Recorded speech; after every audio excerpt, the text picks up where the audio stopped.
It's June. It is potentially the warmest day of the year. We are in the Rose Garden. This is actually my favourite place. We are at the park and this is really secluded.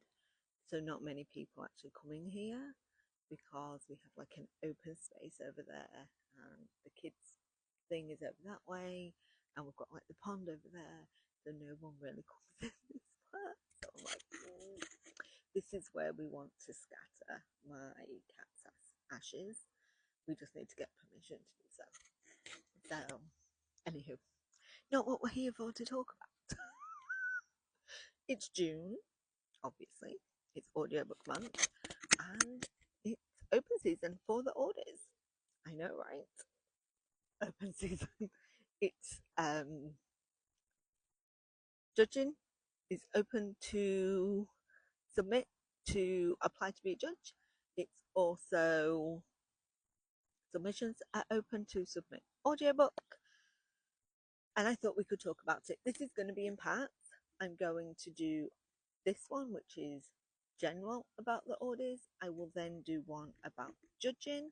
I will then do another one, which will be about submitting books, and that will be for authors, narrators, production companies, and publishers.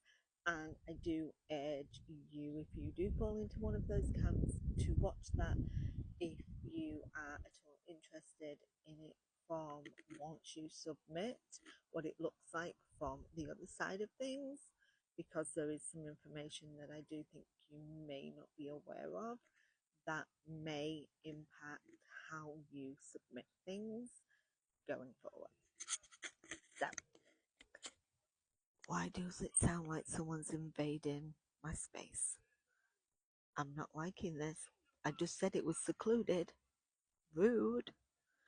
Plus, what are they doing when I've got my tripod out? No.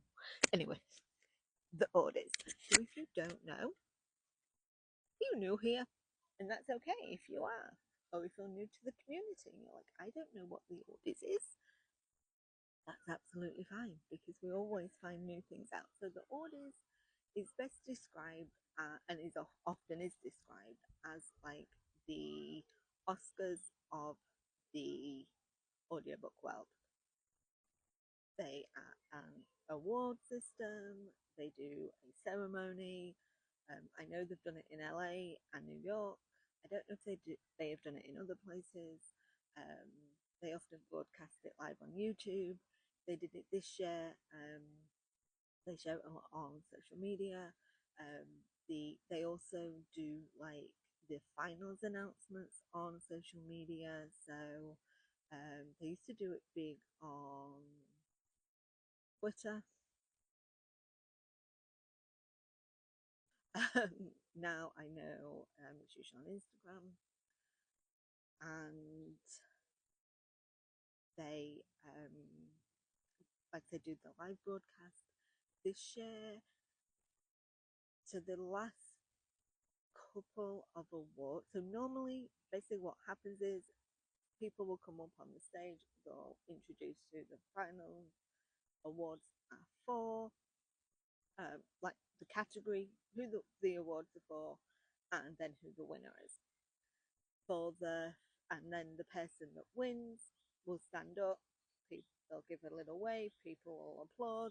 They'll sit back down. For the last couple of awards, because those are like the big ones, the people will, if they are present, come up on the stage and give a speech. One of the people that did that this year was Whoopi Goldberg, and she gave actually a really beautiful speech about how audiobooks have really helped her with her dyslexia, and that was shared, and I think it was really impactful for a lot of people who have dyslexia, but also just audiobook people in general and people that really didn't have or had misconceptions about audiobooks, especially in regards to not really reading. But there was a lovely moment, which is more of a behind the scenes moment, where she's talking about a book that she really loved and she wasn't aware that she was talking to the audiobook narrator. And she was just saying how amazing it was. And the narrator's like, yeah, that was me. And Whoopi freaks out.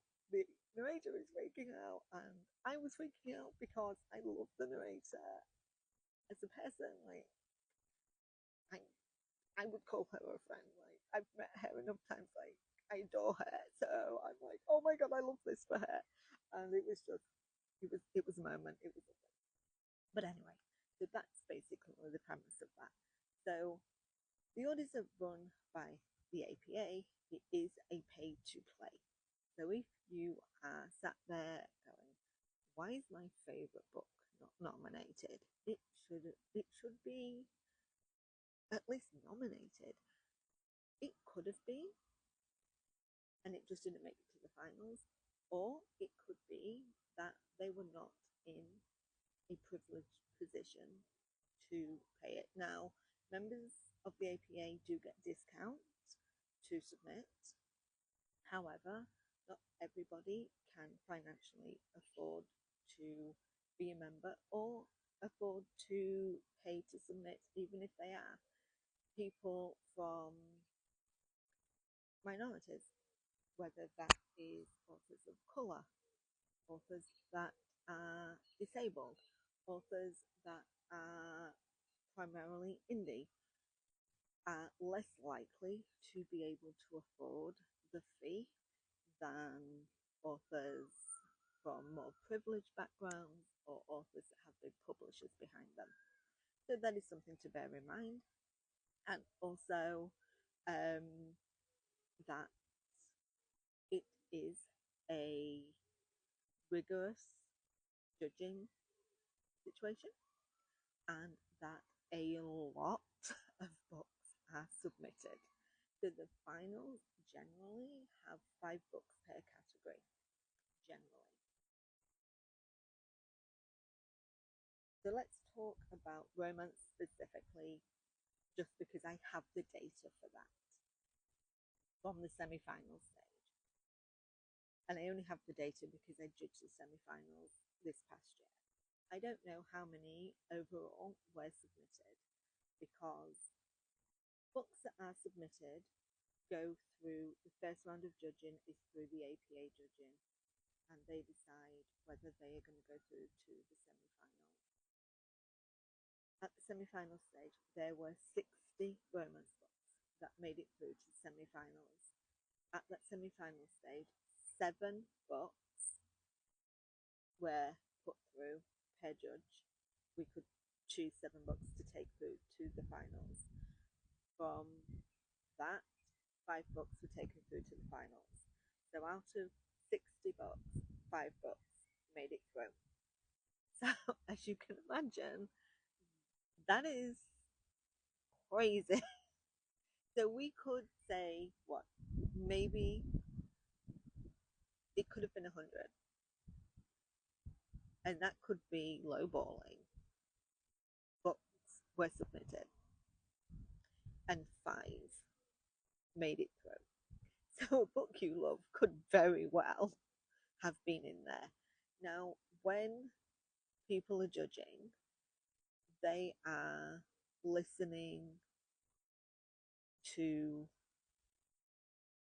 what does the sound quality sound like? Is the pacing there? Does the voice match the character? Does the story translate well to audio? The hope is that the best sound and audio makes the final, and that the overall winner is the best book possible. That is the hope, right? And so that's the Audies. I hope that explains well. I know it was a bit of a, and this went on way too long. Have you met me? If not, hi. I'm the person that cannot. I swear to God, I've got ADHD. I must have, or it's just British rambleness. It happens. Any questions? Let me know.